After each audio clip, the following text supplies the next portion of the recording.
사도신경 하심으로 오늘 기도회 시작하도록 하겠습니다. 나는 전능하신 아버지 하나님 천지의 창조주를 믿습니다. 나는 그의 유일하신 아들 우리 주 예수 그리스도를 믿습니다.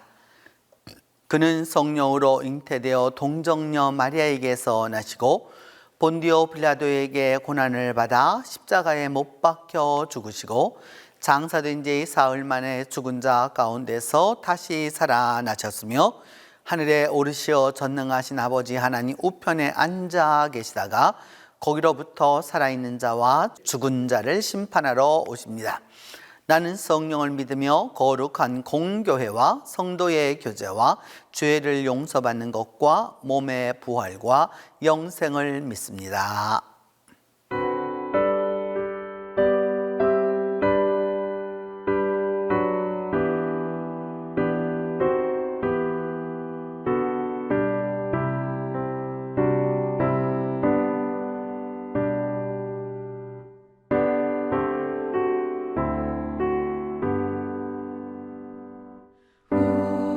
우리는 주님을 늘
이때라 주의 긍휼 받을 때가 이때라 지금 주께 나와 겸손하게 하리라 구원함을 얻으리 주의 귀한 말씀에 영원 생명 있나니 주님 너를 용서해 주신다 주가 부르실 때에 힘과 정성 다하여 주의 은혜 받으라 이때라 주의 긍휼 받을 때가 이때라 지금 주께 나와 겸손하게 하리라 구원함을 얻으리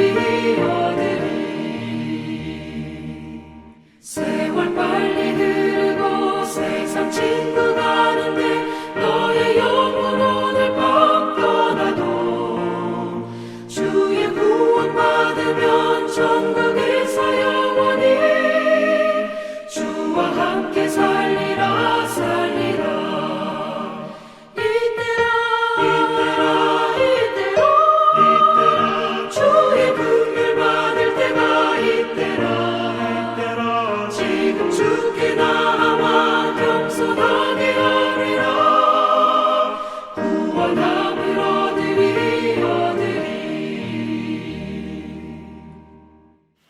오늘 우리에게 주신 하나님의 말씀은 요엘 1장 13절에서 15절입니다. 구약 성경 요엘 1장 13절에서 15절입니다. 제사장들아 너희는 굵은 배로 동이고 슬피 울지어다. 제단에 수종드는 자들아 너희는 울지어다.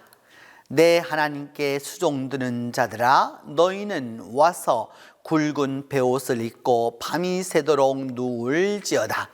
이는 소제와 전제를 너희 하나님의 성전에 드리지 못함이로다. 너희는 금식일을 정하고 성회를 소집하여 장로들과 이 땅의 모든 주민들을 너희 하나님 여호와의 성전으로 모으고 여호와께 부르짖을지어다. 슬프다 그날이여 여호와의 날이 가까웠나니 곧 멸망같이 전능자에게로부터 이르리로다. 오늘은 요엘 선지자의 말씀을 통해서 요엘 특별히 1장 13절로 15절에 근거해서 하나님의 말씀을 전하도록 하겠습니다. 요엘 선지자는 3장으로 되어 있어서 그렇게 양이 많지 않은데 이 요엘 선지자에게 있어서 우리가 그 첫 번째로 살펴보아야 할 것은 그의 선지자의 이름입니다. 호세아가 구원을 상징하였다면 요엘은 에서 이 요엘이라고 하는 말에서 요라고 하는 말은 여호와라고 하는 말의 축약형이고요. 엘이라고 하는 말은 일반 히브리어로 일반 명사죠. 신이라고 할 때 쓰이는 말입니다. 그러니까 뭐 어떤 뜻이냐 하면 여호와가 나의 신이다 라고 하는 그런 이름을 갖고 있는 아주 그 귀한 선지자인 것이죠. 그는 부두엘의 아들로 나오게 되는데 성경에는 부두엘이 2번 나오게 됩니다. 누구에게 나타나냐? 모세의 장인도 부두엘로 나타나고 또 그 다음에 이 요엘의 아버지도 부두엘로 나타나게 되는데 이 부두엘이라고 하는 말은 어떤 뜻이냐 하면은 그 엘은 하나님이란 뜻이고요. 또 신이란 뜻이고요. 그 다음에 이거는 그 파타하, 그러니까 파타 이런 말에서 온 것인데 파타하라는 말은 크다, 위대하다 뭐 이런 뜻이 됩니다.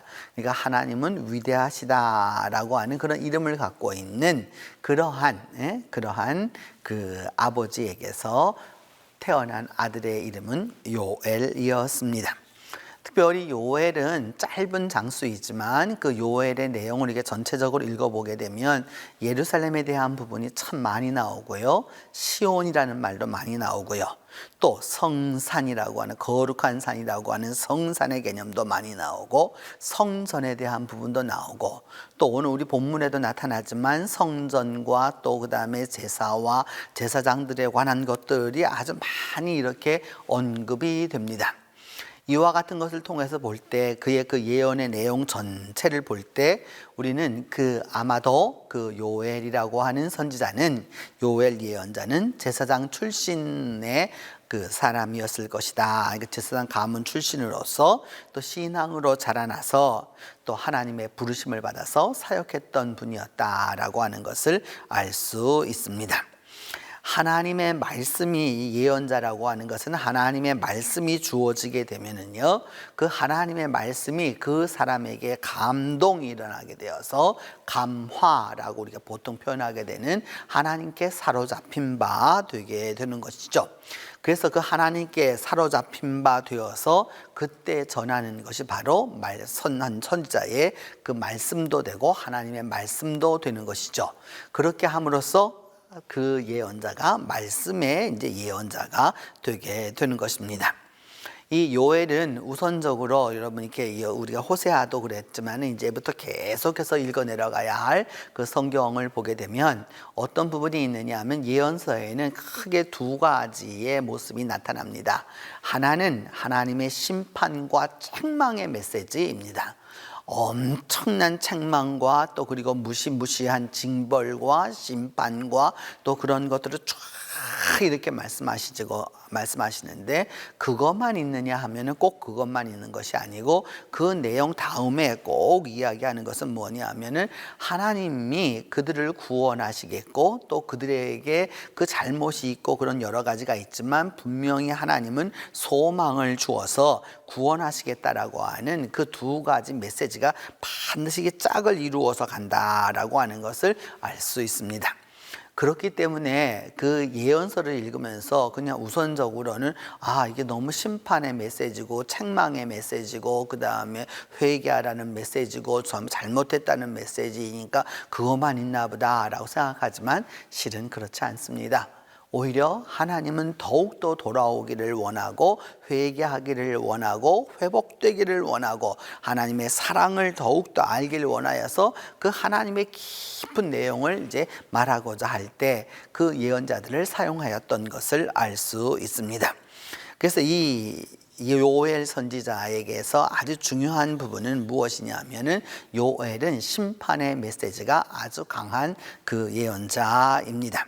오늘 성경은 말하기를 제사장들아 너희는 굵은 배를 동이고 슬피 울어라 그러면서 제단에 수동자는 자들아 울어라 그 다음에 하나님께 수동드는 자들아 울어라 그리고 너희는 와가지고 그 굵은 배를 입고서 밤이 새도록 누워 있어라. 그냥 그 성전에 와 누워 있으라는 뜻이 아닙니다, 여러분. 이렇게 와서 울고 밤이 새도록 그렇게 울어야 된다는 것이죠. 왜 그러느냐?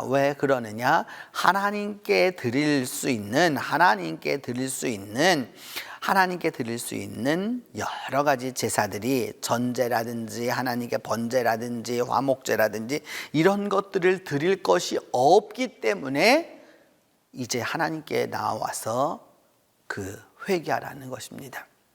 사람의 회개라고 하는 것은 참 어려운 것이에요. 여러분 조금 배워보세요. 배운 사람들에게 그 지식을 꺾는다라고 하는 거 쉽지 않아요. 그렇다고 또 못 배운 사람은 그럼 다 순종하느냐? 그렇지 않아요. 못 배운 사람이 갖고 있는 고집 이거 꺾기 참 쉽지 않습니다. 또 그리고 우리나라 분들에게 서로 다 얘기해 보면은요, 뭐 어느 성이라고 말할 거 없어요. 다 비슷해요. 그 사람하고 살고 있는 사람은 뭐 다 얼마나 고집이 센지 모르겠다라고 다 이렇게 얘기합니다. 그만큼 인간은 자기가 갖고 있는 것에 대하여서 좋게 말하면 자부심이지만 다른 사람의 이야기를 들으려고 하지 않습니다. 그 자기의 고집, 아집, 그래서 다른 사람을 불편하게 함에도 불구하고 그것을 가지고서 계속해서 주장하게 되는 그런 문제들이 있게 되는 것이죠. 물질도 조금 가져보세요, 여러분. 물질이 없으면은 겸손할 사람이 물질이 있기 때문에 오히려 망가지는 경우도 얼마나 보는지 모릅니다. 차라리 물질이 없었다면 오히려 건강도 했을 거고 신앙도 가졌을 거고 가정도 바로되었을 텐데 오히려 그 조그마한 물질 때문에 그 물질을 누릴 만한 능력이 없는 사람이 물질을 가짐으로 말미암아서 결국은 문제가 터지게 되는 경우를 우리는 종종 봅니다. 지식도 그렇고요, 물질도 그렇고요, 건강도 그런 것 같아요. 여러분, 뭐 조금 건강하다라고 했던 사람들이 이렇게 보면 나중에 가서 보면 결국은 여러분 다 문제되는 경우도 너무 많은 거고요. 그 어느 것 하나 여러분 우리가 인간이 그렇게 자랑할 만한 것이 많지 않다라고 하는 것을 알 수 있는 것이죠. 그리고 또 나이가 또 어느 정도 들게 되면 다 여러분 평균화가 일어나잖아요. 건강도 뭐 옛날에 힘썼고 뭐 어쩌고 저쩌고 얘기하지만 조금 이제 50이 가까우면 다 건강의 평등화가 오는 거고요. 전부 다 평등화가 오는 거고 60 넘어가 보세요. 60을 가까이 가면 다 미모의 평등도 다 이루어지는 거고 그 다음에는 여러분 배운 사람이나 못 배운 사람이나 있는 사람이나 없는 사람이나 다 똑같죠. 먹는 거, 세 끼 먹는 거 다 소화하지 못해가지고서 힘들어하는 거고요. 이 지식이 있어 분들도 그걸 누가 또 받아줄 것입니까, 여러분? 내 옆에 누가 있느냐가 그때 가서 보면 이제 알 수 있게 되는 것이죠. 그런 부분에서 오늘 요엘 선지자는 이 회개의 메시지를 아주 분명하게 이야기합니다. 왜? 하나님 앞에 드릴 것이 없다? 여기에는 반드시 회개함이 있어야 한다라고 하는 것을 말씀하고 있는 겁니다. 여러분, 공황이 온다고 말하고 경제적으로 어려움이 온다고 했었을 때 우리가 돌이켜보아야 할 것은 무엇이냐? 하나님 앞에 잘못한 것이 무엇인지를 반드시 돌이켜서 회개함이 있어야 하는 것이죠. 남들은 뭐라고 그래요? 여러 가지로 위로해 줄 수 있어요. 이런 거 저런 거 다 위로해 줄 수 있어요. 그러나 나는 하나님 앞에서 바로 서야 하는 것이죠. 여러분, 가끔은 이런 분들을 볼 수 있어요. 11조를 줄여야 되겠다라고 이렇게 하는 분들이 있어요. 11조를 줄이면 여러분 그만큼 소득도 줄게 될 것입니다. 강제로 하라는 게 아니에요. 중요한 게 있어요. 하나님 앞에 드림이 올바르지 못하면 올바른 삶이 유지될 수가 없다라고 하는 것을 오늘 성경은 이야기하는 것이죠. 그래서 우리가 하나님 앞에 바로 설 수 없고 하나님 앞에 그것이 올바로 될 수 없다 했었을 때 회개해야 하는 것이죠. 바로 회개해야 합니다. 그러면서 오늘 본문에도 나타나는데 여호와의 날이 가깝다라고 표현하고 있죠. 여호와의 날이 가깝다라고 표현했었을 때 구약에서 여호와의 날이라고 하는 이 말은 요마드나이라고 하는 이 말은 여호와의 날이라고 하는 것은 여러분 많은 사람들이 기쁨의 날로 생각하고 그 날이 즐거움의 날로 생각하고 뭐 이런 날로 생각하지만 사실은 그것이 아니라 멸망의 날이고 심판의 날이라고 하는 사실을 또한 기억해야 되는 것이죠. 그때는 돌이킬 수 없어요. 그때 회개한다고 문제가 해결되지 않습니다. 그때는 이미 종이 쳤어요. 이미 시간이 끝난 것이에요. 이제 이미 더 이상 받아줄 수 있는 형편이 되지를 않는다라고 하는 것이죠. 그래서 그렇게 되었었을 때 이 요엘 선지자가 있었었던 그 예언하던 그 당시의 상황으로 돌아가서 보면은 무엇을 얘기하고 있느냐 하면은 여러 가지 얘기하는 것 가운데 이런 것들이 있죠. 메뚜기가 와서 이것을 먹게 될 거다. 그래서 팥중이가 남긴 것을 메뚜기가 먹고 메뚜기가 남긴 것을 느치가 먹고 느치가 남긴 것을 황충이 먹었다. 그래서 이게 벌레 이름을 이야기하는데 그만큼 재난이 왔다라고 하는 걸 알 수 있죠. 사람의 능력으로 어떻게 해볼 수 없는 그런 재난이 임하게 되었었을 때의 이 모습을 이야기하는 거죠. 여기 나와 있는 그 메뚜기의 여러 가지 다양한 이 곤충의 이름들을 그냥 다양하게 이게 볼 것이 아니라 그 재앙이 오는 모습이 너무도 다양했기 때문에 이와 같은 것을 이야기하는 것이죠. 그래서 2장 그 1절을 보게 되면은 1절로 2절을 보게 되면은 그때 이제 나팔을 불어서 여호와의 날이 이렇게 이르게 된다라고 하는 것을 선포하고 있는 것이죠. 하나님의 날은 바로 그런 심판의 날이다라고 하는 것을 분명히 알아두라라고 하는 겁니다. 그래서 어둡고 캄캄한 날이 올 거고 그 구름이 덮인 날이 올 것이어 가지고서 이렇게 쭉 이런 날은 옛날에도 없었고 지금까지 있었던 바가 없었다라고 이야기하는 것입니다. 여러분, 우리가 기억해 두어야 할 것이 있죠. 하나님 앞에 바로 서지 못하면 결국은 무엇이 문제가 되느냐? 여러분의 물질적인 것, 또 그리고 나와 연관되어 있는 이 모든 것에서 심판이 오게 된다는 것을 기억해 두어야 합니다. 그렇지 못하면 결국 문제가 될 수밖에 없는 것이죠. 믿음 안에서 가야 하는 길들이 여러분 쉽거나 그렇게 그런 것은 아니에요. 그러나 분명한 것은 이 어려움이 왔었을 때에 하나님 앞에 돌이킴이 아주 중요한 것입니다. 오늘 성경은 이야기하잖아요. 그래서 다 와가지고 성전에 와가지고서 누워 있으면서 끝까지 회개하라는 겁니다. 그렇게 회개해야 여호와의 날이 왔었을 때 그 여호와의 날 가운데서 구원을 얻게 될 것이다 라고 이제 말씀하고 있는 것이죠. 하나님이 그 일을 하겠느냐, 그런 일들이 벌어지겠느냐, 여러 가지 이야기를 해요.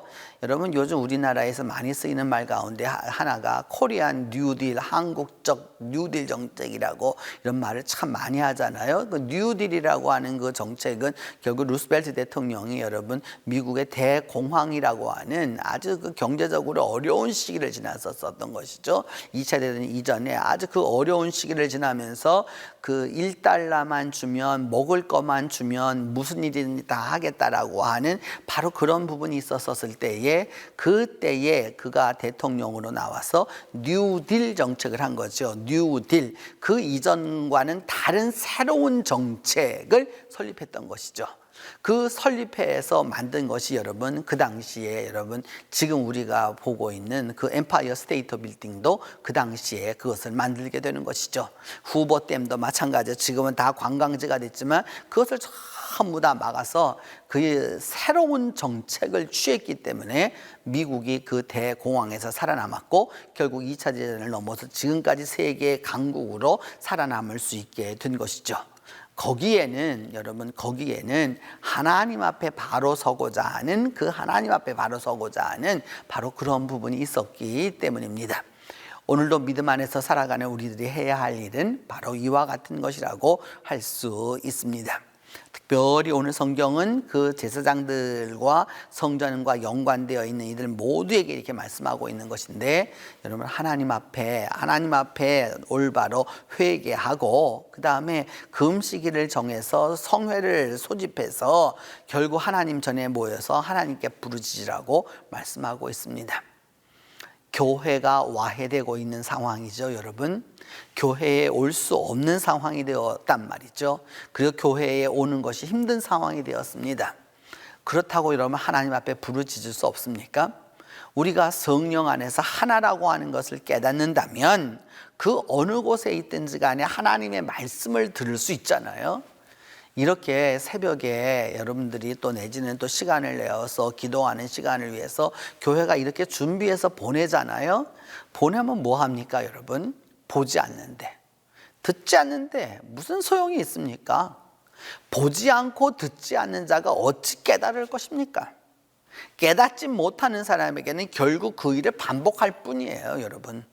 지금 상황이 이와 같은 상황 속에서도 이렇게 말씀이 전달될 수 있다는 것에 감사하고 우리가 하나님 앞에 바로 설 수 있는 부분을 찾는 것이 중요한 것이죠. 그런 자꾸 옛날 이야기 이런 거 자꾸 얘기해서 여러분 이제는 다 소용없는 거죠. 시대가 변화되었습니다. 이제 다 바뀌어가고 있단 말이죠. 그래서 그 날이 너희들이 생각하는 날과 같지 않다라는 겁니다. 여호와의 날이 결코 그와 같지 아니하다. 여호와의 날은 슬픈 날이 될 거다라고 이야기하고 있는 것입니다. 이제 우리가 주님 안에서 이렇게 살아오는 동안에 이 지난 한 1년 반 동안 여러모로 어렵고 우리로서는 한 번도 겪어보지 못했던 그 환난 가운데서 지금까지 지나왔습니다. 그러면서 여러분 우리가 기억해 둬야 될 것은 우리가 회개하면, 우리가 돌이키면 하나님이 여전히 우리를 받아주신다라고 하는 그 믿음을 놓쳐서는 안 되는 것이죠. 하나님은 2700여 년 전에 그 수많은 사람들에게 말씀을 전하면서도 역시나 동일한 마음이셨듯이 오늘 우리에게도 동일한 말씀으로, 또 동일한 마음으로 우리에게 말씀하고 계시는 거죠. 그것은 무엇이냐? 우리가 하나님께 회개하기를 기다리시는 것입니다. 하나님께 돌이키기를 원하는 거예요. 하나님 중심으로 살아가기를 원하고, 하나님 중심으로 행동하기를 원하고, 하나님 중심으로 생각해서 하나님 중심으로 나아가기를 하나님은 원하고 계십니다. 이것이 바로 이때에 오늘 우리에게 주시는 주님의 말씀입니다. 우리 함께 기도하겠습니다. 첫 번째는 하나님과 우리가 마음과 뜻이 또 그리고 믿음이 화목하여서 하나 될 수 있도록 위하여서 기도하겠습니다.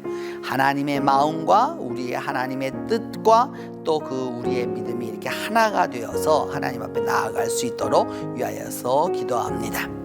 두 번째는 하나님은 여전히 은혜로우신 분이고 자비로우신 분이기에 그 하나님을 더욱더 가까이 할 수 있도록 위하여서 기도합니다.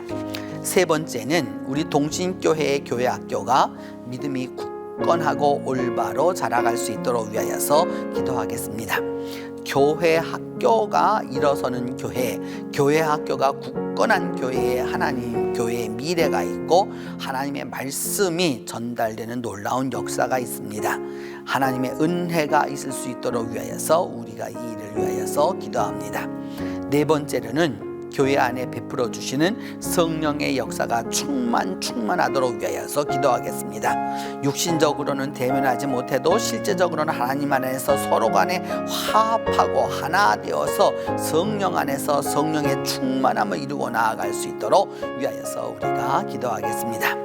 첫 번째는 하나님의 마음과 하나님의 뜻과 우리의 믿음이 일치하도록, 두 번째는 은혜로우시고 자비로우신 그 하나님과 더욱더 가까워지도록, 세 번째는 우리 동신교회 학교가 굳건하게 믿음 안에서 올바로 서서 자라나가도록, 네 번째는 주님께서 베풀어 준 성령의 역사가 충만하기를 위하여서 우리 함께 기도하겠습니다. 같이 기도합니다. 은혜로우신 하나님, 이 시간 주님의 마음과 주님의 뜻이 무엇인지를 분별할 수 있는 지혜를 우리에게 허락하여 주시기를 간절히 기도하고 원합니다.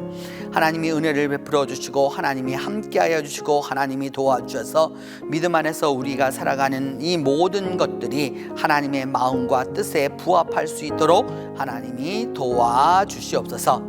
그리함으로 말미암아 우리가 하나님의 마음을 올바로 알게 하여 주시고 하나님의 뜻을 올바로 행케 하여 주셔서 우리가 믿음 안에서 굳건하게 서갈 수 있도록 하나님이 도와주시기를 간절히 기도하고 원합니다. 또한 하나님은 여전히 그럼에도 불구하고 은혜로우시고 자비로우신 분이심을 우리가 잊지 않도록 함께하여 주시옵소서. 하나님이 그리하여서 우리에게 여전히 지금도 은혜를 베푸시기를 원하시고 자비로우시기를 원하셔서 우리가 돌이키기를 원하시는 그 하나님을 기대할 수 있도록 하나님이 도와주시옵소서. 우리가 하나님을 가까이 함으로 하나님의 은혜에 더욱더 가까이 가게 하여 주시고 우리가 하나님을 가까이 함으로 하나님의 자비로우심에 더욱더 가까이 갈 수 있도록 하나님이 도와주시기를 간절히 기도하고 원합니다. 우리 교회 학교가 믿음이 굳건하게 자라나갈 수 있도록 하나님 특별하신 은혜를 베풀어 주시기를 원합니다. 어려서부터 믿음의 뿌리가 굳어져서 주님 안에서 올바로 형성되어서 올바른 그리스도인으로 자라나갈 수 있도록 하나님이 함께하여 주시고 하나님이 도와주시옵소서. 그리함으로 말미암아 믿음 안에서 승리함을 얻을 수 있도록 하나님이 도와주시기를 간절히 기도하고 원합니다. 또한 아버지 하나님, 이 시간에 기도하고 원하는 것은 우리 동신교회 안에 베풀어 주시는 성령의 역사가 충만하도록 하나님이 도와주시기를 기도합니다. 주님, 육신은 비록 헤어져 있을지라도 우리 모두가 서로 성령 안에 하나 되게 하여 주시고 성령의 능력이 역사하도록 하나님께서 함께하여 주시기를 원합니다. 그리하여 주님, 병자에게 아버지 하나님 일어나는 놀라운 역사가 일어나게 하여 주시고 치유받는 은혜가 있게 하여 주시고 상처가 있는 자가 회복되게 하여 주시고 넘어진 자는 일어나게 하여 주시고 막힌 자에게는 길이 열어지게 하여 주시고 또한 형통함으로 나아갈 수 있도록 하나님이 함께하여 주시기를 간절히 기도하고 원합니다. 그리하여서 하나님의 날이 올 때에, 주님께서 오실 때에 우리 모두는 기쁨과 은혜로 주님 앞에 나아갈 수 있도록 하나님이 도와주시기를 간절히 기도하고 원합니다. 자비로우신 하나님, 그리함으로 말미암아 우리 모두가 믿음 안에 서서 진정으로 하나님 앞에 바로 서서 나아갈 수 있도록 하나님이 도와주시옵소서. 이제라도 은혜와 자비로우신 그 하나님께로 나아가서 하나님의 크신 은혜를 얻을 수 있도록 하나님이 함께해 주시옵소서. 이제는 주님께서 가르쳐 주신 기도로 오늘 기도회를 마치도록 하겠습니다. 하늘에 계신 우리 아버지, 아버지의 이름을 거룩하게 하시며 아버지의 나라가 오게 하시며 아버지의 뜻이 하늘에서와 같이 땅에서도 이루어지게 하소서. 오늘 우리에게 일용할 양식을 주시고 우리가 우리에게 잘못한 사람을 용서하여 준 것 같이 우리 죄를 용서하여 주시고 우리를 시험에 빠지지 않게 하시고 악에서 구하소서. 나라와 권능과 영광이 영원히 아버지의 것입니다.